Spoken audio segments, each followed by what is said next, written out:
Hey, everybody, welcome to another episode of Rooted Podcast. John and Ben here to bring another action packed episode at you. Thank y'all so much for tuning in and listening to us. This episode, we're going to talk about waterfowl, duck hunting, Ben's trip down to Louisiana where he had a banger goose hunt. So, man, we're just really excited to bring this to y'all and share some stories. And heck, if you stick around long enough, you may even learn a thing or two here. But the first thing that we're going to do that we always do, Ben, give us the good word, my friend. What's going on, y'all? We're going to be in Matthew chapter 6, verse 25 and 26 tonight, talking about not being anxious. Therefore, I tell you, do not be anxious about your life, what you will eat or what you will drink, nor about your body and what you will put on.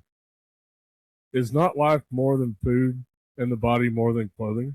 Look at the birds of the air. They neither sow nor reap nor gather into barns, and yet your heavenly Father feeds them. Are you not of more value than they? Y'all, we spend so much time being caught up in what new phone we have, what new shirt, clothes, swag, whatever it may be. I fall into this all the time. When I start thinking about camera gear, guns, or ammo, or whatever it may be. And John, I know that me and you talk about this a lot. And you're like, dude, just run with it. You're good. Just use what you got. And I'm always like, well, man, what if we had this lens? This one paired with this would be really good. And you always kind of like my voice of reason when it comes to the business stuff. You're like, dude, just use what you got. But the thing is, guys, is we get so distracted by all these different things that are around us, technology, cell phones, clothes, shoes, all the things like, oh, well, what restaurant are we going to go to? And we forget to step back and truly rely on God for everything. We try to do everything ourselves. We try to fix everything ourselves. And let me just be honest with you, we don't do well at that. No. Our Creator is perfect. His plan is far greater than anything we could ever do. And we're more worried about what we're wearing or what sushi we're getting instead of worrying about our walk with Christ and letting Him take care of all that stuff. Because look, we're all clothed. We all got, we got more than we could ever imagine. And Absolutely. Here we are sitting here more worried about things of this earth than a relationship with God and growing that relationship and walking closer with Him every single day. And part of that is having faith in Him to provide for every one of your needs all day, every day. And I mean, what that's saying is like the birds, they don't do anything. Like they don't plant like we do. They don't worry about it either. They don't harvest. They don't store it in barns. But guess what? They're fed every day. And that's how we need to be. We need to go into it every single day thinking, God, I trust you. I believe in you. I know your plan is far better than mine. And I know you're going to take care of me. So I'm letting you have it. I'm letting you take the wheel. Yes. And, in the hunting world, we can really do this because a lot of cool stuff comes out, whether it's, a new decoy or a new side-by-side or a new gun or a new choke or someone came out with a new shell or, this new combo thing. And you think you need to have the latest and greatest to be able to go kill a bird, where in all reality, if we just trust God, go out in His creation and just do what's been working forever, that we know that we will be successful in whatever that is in life, whether it's waterfowl hunting, whether it's business, being a father, whatever that looks like for you. If you just quit worrying so much about all the little things that in the grand scheme of life, it doesn't matter. No one I promise you this, Ben and I have been in a lot of cool blinds together. I can't tell you what shotgun someone was shooting or what camo pattern they were wearing. It doesn't matter. I do remember stories. I remember, some really cool and neat people that we were fortunate enough to share a blind with. And I remember them. I don't remember what they had. So you spend all this time worrying about what people have, and the great thing is it's like they're worrying about the same thing, and neither one of y'all are looking at each other. You're only worried about yourself, and you need to not do that. You need to just worry about really nothing, because you know that God has got it, and so you just need to trust in Him and realize that it'll all be all right. Hey, look, in waterfowl hunting, and Ben can tell you this way better than I can. You sit there and worry and worry and worry and worry, and are the birds here? And oh my gosh, are they field? Especially geese, are they field hopping or what's going on? Like, look, the birds are going to be there or they ain't, and sometimes there's not a thing you can do about it, and that's just the way it is. But it sounds like down in Louisiana, the birds were there. There, we went down and saw our buddies at Top Gun Guides down in Rouge, Louisiana. And let me tell you something, old John. Them boys, they do it right down there. I mean, that's one of the best outfitters I've ever been to, waterfowl speaking. And they put the time in. They go out. They scout every single day. The food is fantastic. Did you hunt fields or? Yes. So we did a little bit of both. But when we first got there, first thing I did after unpacking is I went and hopped in the truck with Drake, which is the owner's son. It's all family owned and operated. And we went scouting for geese. And man, we drove and we drove and we drove and we looked. There were geese everywhere. It was more so about figuring out which spot is the best for the wind tomorrow. There was no shortage of birds at all. I mean, there were thousands of them. And I thought, man, this is about to be all right. That's going to be pretty dang good. And, this is early season spec, so it's still hot, muggy. But we were supposed to have a little push of some colder weather. And you know what that means is the migration. Just about every time you get a good north wind and it's cold, birds are coming. But, man, that first morning we got settled in. And we put out a handful of decoys just because, you don't always have to have those massive spreads for specks like you do for snow. Man, it got western, though it got cloudy, which is never good for me. And spec hunting, I've never had a good spec hunt that on a cloudy day. Really? I mean, you can have them, but it's not as good. I see. Because they can't see. And there was a fog, but not the kind of fog that you like. Not that super dense fog where those geese have to fly low and they have to look intentionally. It was just that thin fog that you can see through, and them geese were flying 4 miles high. So, first day, we did end up shooting quite a few birds. It was more of a grind, but, well, I'm just going to say this. That has absolutely nothing to do with the outfitter at all. That's birds. Birds going to be birds.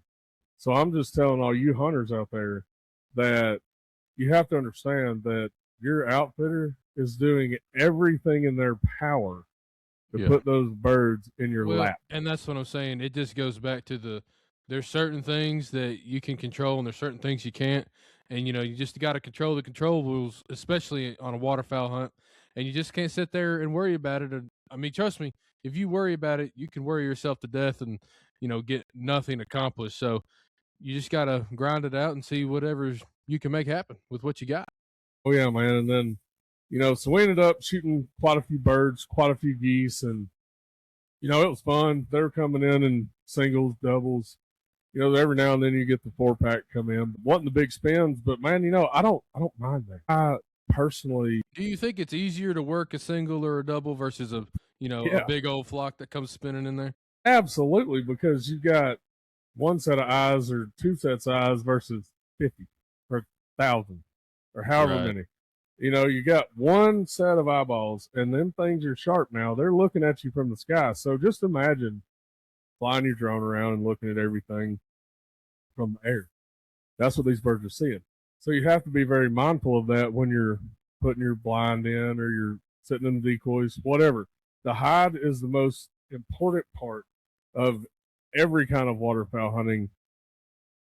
Same with turkey, all the birds, all the other deer, everything. The hide is the most important, and that's one thing that these guys are very, very good on. Is even in their pit blinds, man, they brush them so well. It's so beautifully done. And for you to say that, that's saying something. I mean, firsthand how I am about a duck blind, buddy. I will brush that thing. We will tear a forest down the brushing a blind.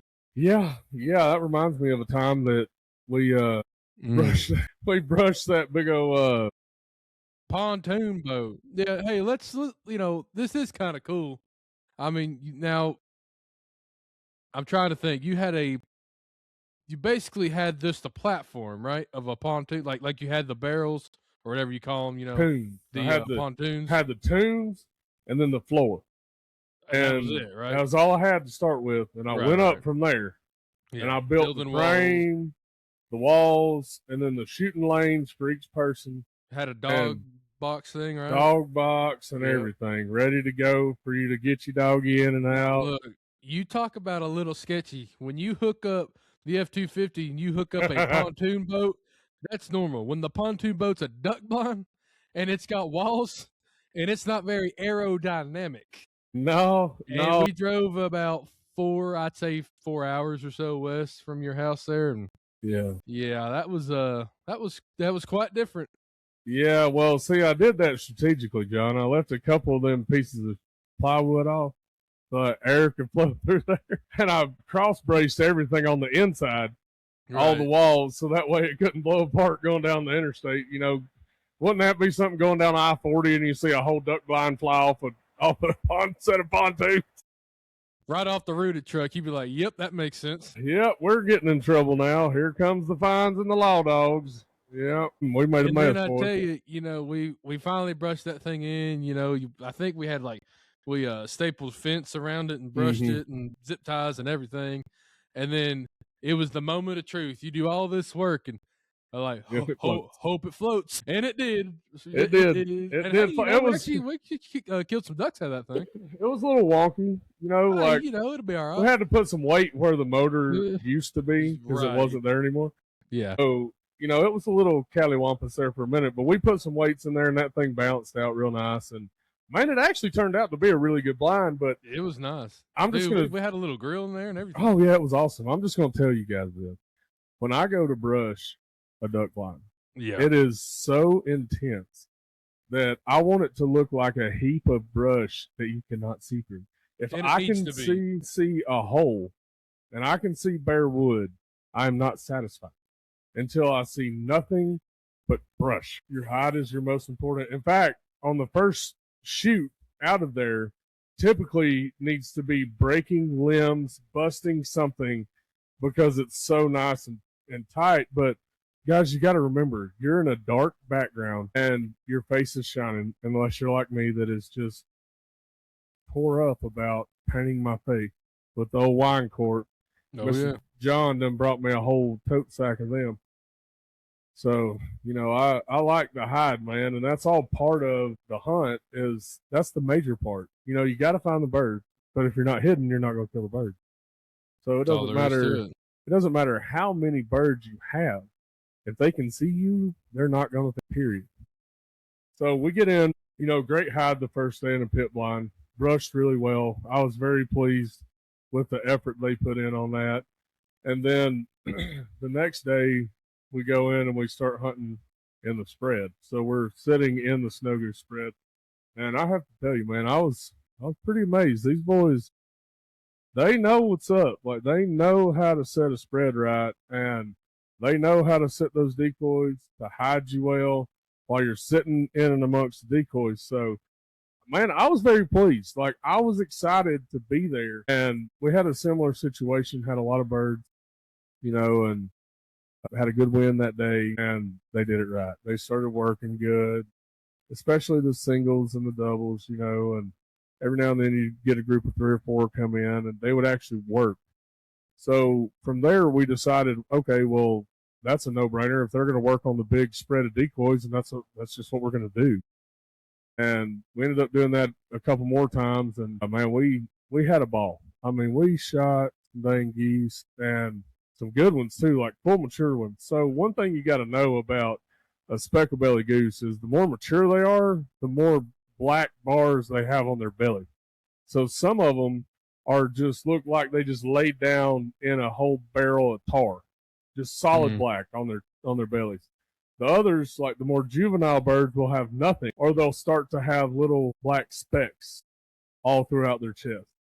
And then as they mature and get older and older and older, they eventually become fully barred is what I like to call it, but you can they can even be solid black, just jet black all the way through. Oh wow. Yeah, man. So it's pretty cool to see the variations in the specs, and that's what was exciting is we weren't just killing the juveniles because juveniles are kind of dumb. They'll work to just about anything, but man, we were killing some really good birds too, some very mature, wise birds that have seen it all for a long time, and we were getting them to come in. And I will give Drake a lot of credits here. That dude can blow a spec call like there's no tomorrow. I mean, he is very good at what he does, and really, man, just the whole outfit was a very well organized, very solid operating place, and it was really enjoyable to be there. To be honest with you, everybody was awesome to be around. It was just a really great place. Oh, dude, I ate so good, so good, man. I was like, that's arguably the more important than having birds is having good food. Well, yeah, I tell everybody all the time, like, look, when I first met John and we went on the road filming together, I gained at least 40 pounds while we was on the road because John don't eat at fast food. He cooks. John does not like the fast food. If you ever see him at a restaurant, he'll be peeling that bun off that burger and just eating that meat. But hey, he has to because he's gluten intolerant, So hey, that's got to be probably the most fun you've ever had, where those moments in like class where you shouldn't laugh but you do. That's you at a restaurant every single time, especially the first time he seen you doing that because it's like I'm not really like allergic per se, just I'm intolerant. So the more I have, then it can get bad. So I try to just avoid it, and I'm just like picking off this bun as I'm going, and I'm holding it, and he's just dying laughing over there across the aisle. Like, what an idiot, dude! Look at you. I think I even looked at you and said, "What are you doing, dude? What are you doing, man? What are you doing, John? Was it stale or something? I mean, they'll give you another one." Hilarious. My goodness. But so yeah, man, I look, I just know that I can cook it better, so it's like I'll just make it. But then, I tend to make some stuff that's not really good and healthy for you. We're not eating chicken Caesar salad. No. We're eating Cajun deer mac and cheese. Yeah. Hey, what you talking about? All that sorts of stuff. So, Anyway, I'm just making sure that you had some good food down there and some of that Creole, baby, down in Louisiana. Hey, man. Those guys are legit. If you guys are looking for a place to go and duck and goose hunt in Louisiana, these guys know what's up. They have all the land leased. It's all super close to the lodge. It's really a phenomenal outfit. And, I've been to a lot of different places, and this one, to me, seemed to be the best of both worlds for duck and geese because they're very well organized. They're efficient. They work well. They work hard. And they've been in business since the 60s. So these guys know what's up. They've been around for a really long time, and they're good, godly men. That is the most important thing to me about an outfitter is going where I feel like, hey, man, I can be lifted up. I can experience God while I'm in the blind. And, man, me and Drake had some phenomenal conversations about Christ. And, that right there means more to me than shooting a goose. Yeah. It's just cherry on top. It is, man. Just the camaraderie and being with like-minded men in the duck blind. It doesn't get any better than that when you can sit there and talk about God while his creation is coming to life right before your eyes. And you talk about not a worry in the world. No. Yeah. No. No worry whatsoever. We were just tickled to death to be able and blessed to have the opportunity to step into his creation another day. Yeah. And I have to give these guys a lot of credit, man, because they are the real deal. And they walk the walk and they talk the talk in their relationship with Christ and with their outfit. I mean, they're hands down some of the best out there. And I would highly, highly, highly recommend anybody that wants to go and kill some ducks and geese, they're your boys. So do you find it easier to kill specs in the early season, or do you like it later, or what do you kind of prefer as far as spec geese go? Oh man, I'll take a spec any day of the week. They're the second ribeye of the sky, also known Really? as giggle chickens. Yeah, man. I anytime I get a chance to go hunt a speck, buddy, I'll go hunt a speck. I promise you. Now, don't get me wrong. I love shooting greenheads in the timber or open fields just like the next man, but I am not a prejudiced when it comes to, or excuse me, I'm not a purist when it comes to hunting ducks. If a group of teal comes in, boom, ba boom, boom, brah, everybody unload. Come on. And same goes for the geese, man. If there is an opportunity to kill a speckled belly goose, I'm going to do it. Any time of the season, man. They just eat so good. They're so delicious. I know that one time we went to Missouri that was not at an outfitter. We just went and freelancing. Yeah, buddy, that was a little different story and outcome there. I mean, we still had a good time, but dude, that had to have been the coldest side by side ride I ever took in my life. I have to second that. That may have been the coldest side by side ride I have ever taken. No windshield. No windshield, and it was already like 0 degrees, and we're going 30 mile an hour. Yeah, God, yeah. that was rough. Well, we finally got it cranked. Yeah, I forgot about that. Yeah, we get out there fiddle farting with all the decoys, getting them all set up, getting the A-frames hid the best we could. And, John comes walking back, and there ain't no thing. We go and sit down, do our hunt, everything, and it's cold. Geese are migrating south. We're watching them miles way above us. See you later. We going south. It's too cold here for us. And man, God, that was awful. Dude, we got to the end of that one, and John said, "I'll go get the side by side." And look, you're already. I mean, you try not to be upset because you're blessed to be there, all these things. And you are. I am blessed and I'm grateful, all the things. But I'm cold, I'm hungry, didn't kill any geese, and I'm ready to just get into a nice hot room and eat a good meal. So I walk, and I get to the side by side. Like, perfect. Go to crank it. Nothing. Not even a tick, tick, tick, tick, tick. I mean a nothing. Turn that key, nothing's going on. And I'm like, you gotta be kidding me. So I sit there and try a couple things, nothing works. And then I look, and I done flipped the switch to turn all the light bars on, all 70,000 light bars on this thing. Because he's got one on the front, the top, the sides, the back, little lights. I mean, buddy, when you want, and they are handy dandy now, whenever you're putting a field of decoys or grabbing something or doing whatever, it'll light up that world.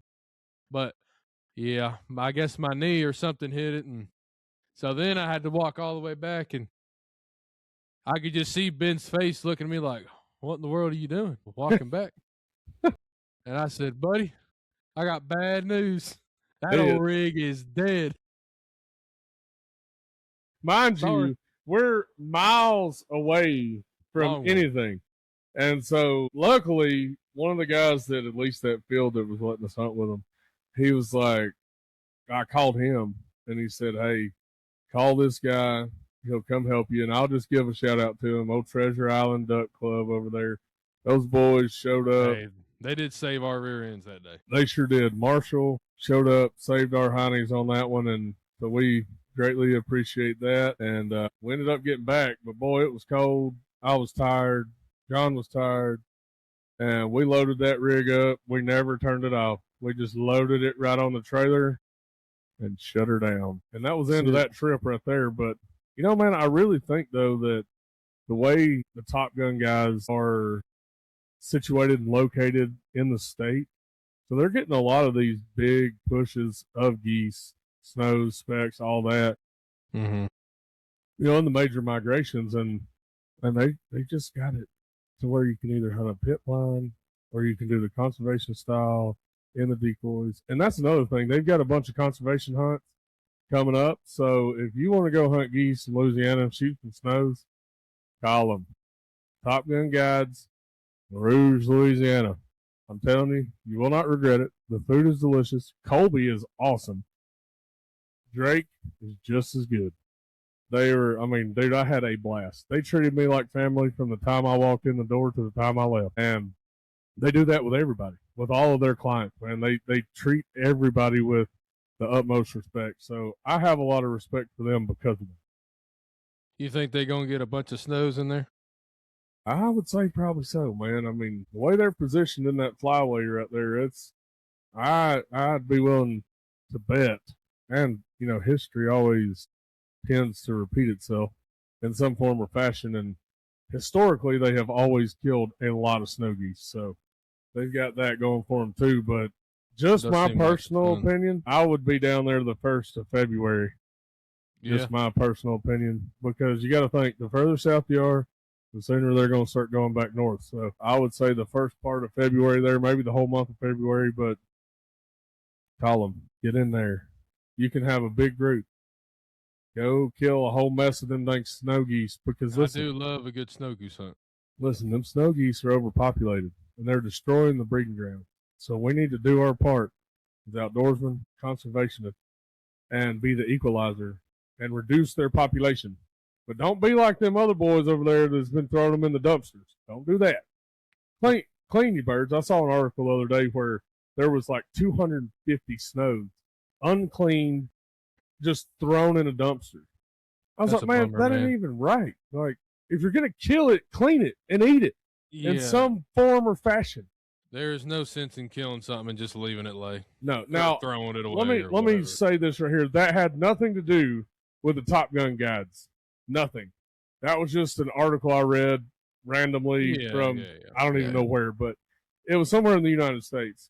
But still, it's just terrible that people would even do. I mean, unfortunately, of course, we see it all the time with everything. I mean, I'll see deer with just the back straps taken out, and then they'll like toss it on the road, or or you could tell they just cut the antlers off, and you're like, why even hunt if you're, Yeah, and even if you don't eat it, at least donate it or give it to somebody. Or there are plenty of hungry people around that are more than willing to take wild game. More than willing. Whether they deer, love goose, it, turkey, whatever it is, man. I'm just telling you, they love it. They'll take it. Don't throw your stuff on the side of the road, and don't kill a bunch of geese if you ain't gonna clean them. Just don't do it. Just don't kill them. If you're just going to let them rot, I mean, there ain't no sense in that. Just clean your dang bird and dispose of them properly. I've heard one of the better ways to do snows, especially if a group of guys go and you kill like a few hundred, is to grind it all up and make summer sausage out of it. I was actually going to ask you about that because I know you have a grounder, your daddy does. And I was wondering if we could take that snow goose and put it with some beef fat or pork fat. Why, yeah. And grind it all up and make burgers out of it. Sure, we could. I've always wanted to do it. I wanted to do duck that way too because everybody, growing up, all I ever did was eat it in little poppers or whatever. And my mind's like, why not a burger? I love burgers. I love a good grind up anything, burger. buddy. So, I mean, let's do it. Let's do that. I'm going to get some duck breast and we're going to do it. We're going to make our own. We'll call it the rooted burger, and we'll let y'all know how it tastes when we're done with it. Hey, I mean, especially, ducks, geese, whatever. If we get enough of them, we could try it a couple different ways. Just the breast itself, like kind of more of a traditional, and then we can grind it, do burgers, do jerky, do summer sausage, do all that kind of stuff. I mean, there's a lot that you can do with. You know what I think would be really good too is them little snack sticks that you can get. Made with deer before. I'm sure they're just as good with a speckle or or a mallard or whatever. I would like to do that because I don't know of any processors that do anything with waterfowl, and I don't know why they wouldn't. It just gives you a different way to enjoy the critter. Well, hey, let's just go kill a mess of snows down in Louisiana and get her done. Hey, let's do it. I mean, I'm all about it. No, heck, I think it'd be great to have Mr. Colby and Drake on this podcast and let them tell their story of their outfit and the legacy that their father and grandfather started way back in the day. Man, I'd love to hear that story. I think that'd be fantastic, and I'm all the way in. I'm sorry, man, I'm a little stuttery. All I'm thinking about right now is a tornado of snows and me sitting right underneath it, and I got one of them extended tubes, and then no extendo, and you you kind of start normal and it's a little heavy, and by the time you're done, you're on your back. Yep, yeah, 13 rounds, baby. Dump them all. As fast as you can slap that trigger, baby, you dumping it. I mean, you And then dumping it. reload, because here comes the next group. Yep, that's it, man. You got to reload fast and pick up all you dead and cripple real quick. Yeah. So you go ahead and do it. But yeah, man, I think that would be fun to, explore some different ways to try cooking, wild birds. Like, I'm down to do anything, man. Well, I was about to say, you may want to change that tone right there. I'm down to try just about anything, but one thing that I keep seeing from people is it was just either duck or turkey or beef. If it's, like beef, duck, turkey, tartare, that means raw with a little like lime, and they're trying to tell me the lime makes you not sick. No thanks. Good. I don't want raw. No. Look, God gave us the ability to make a fire. Yep. And then we were genius enough to make a box that heats up, or on the top you start a fire with a little click, click, click, poof, called a stove or an oven. Or grill. Yeah. You use that. Yeah. Like, yeah, no. I'm out. I'm out on the raw red meat, buddy. I'm good. I'm good. I'm all about a good medium rare steak. Okay. I'm with you. But just cutting that bad boy, like, why would you take a perfectly fine cut of meat and go, you know what? I'm just going to cut this up and mush it and put some lime in it and eat it with a cracker. Nope. What is wrong with you? Nope. What's going on? It ain't happening with me. I promise you that. No, I ain't doing that. Not a chance on your life, dude. Am I doing that? Ain't happening. Nah. No. We ain't doing it. Can't happen. But hey, if you want to eat that, then all for it. But it just ain't for us. We're more of a burger crew. Yeah, burger and steak crew here. We like to use that grill as much as possible with some garlic butter. Yeah, hey. And some of that slap your mama, buddy. That'll mama. Make anything good. I don't care what it will. Listen, I love some slap your mama now. That stuff makes me so happy. I eat it on my egg.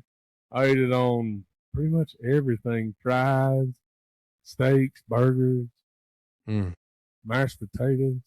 It'll work. Rice. I mean, just about anything, man. Just toss a little dab on there and it just spices your life up a little bit, That's it, buddy. Gotta love that. Gotta love it. But, well, it sounds like you had a great time in Louisiana, and it sounds like we need to go back here in just about a month or so and go slap us some snows that are migrating back.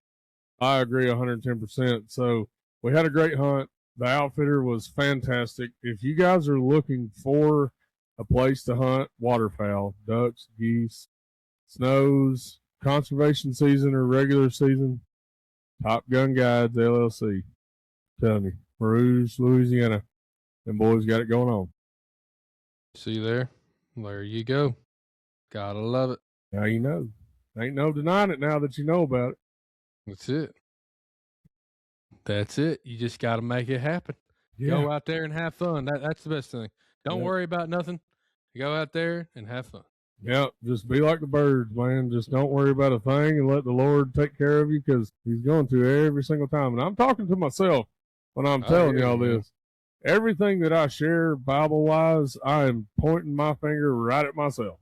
Hey, so we are not perfect. No. I don't claim to be, man. We're never going to be perfect. That's the thing. No. That if we were perfect or could be perfect, we wouldn't have needed to. Yep. But we are not perfect, and we never will be, and he knew that. That's why he had to send his son as an atonement for our sins for now and for the future, because there's no way we can ever walk on this earth and be sinless. The only time that we depart from sin is when we walk through those pearly gates, my friend, and walk with Jesus. And then we are departed from sin forever. And hey, until I get there, I plan on shooting a bunch of stuff right in the face. Heck, yeah, dude, turkey season's right around the corner. What you talking about? We're about to do the old cluck. I can't wait, man. Oh, if we can squeeze in another waterfowl hunt before then, bonus. But if not, let's do it. I'm all right. Yep, same here. Same here. I'm all about it. All right, brother. Well, until the next time, I reckon, Ben, I don't know if you got anything else to add to that Louisiana trip, but... Yeah. Well, with that, y'all, the redneck is out. All right, guys, I just want to tell you really fast, check us out on all the of our social media. We are on Instagram, TikTok, YouTube, Facebook, all the things, Rooted Podcast and Rooted Television. Like, subscribe, click the bell, you know the drill, all the things. And also a couple more things. If you are looking for a decoy to change your spread in the duck hunting world, look at Japu decoys at JAHPOO, Japu decoys. Use code ROOTED for 15% off your order. And if you're looking for a beautiful, nutritious, healthy, great, fulfilling snack, look at Man Bar. These meat sticks taste absolutely incredible. A perfect snack to take with you on your next, really any hunt. I was going to say your next waterfowl hunt, but really any single hunt. If you use code ROOTED10, that's ROOTED10, ROOTED10, you get 10% off your order at trymanbar.com. So other than that, guys, that's out. Y'all have a good one. See ya.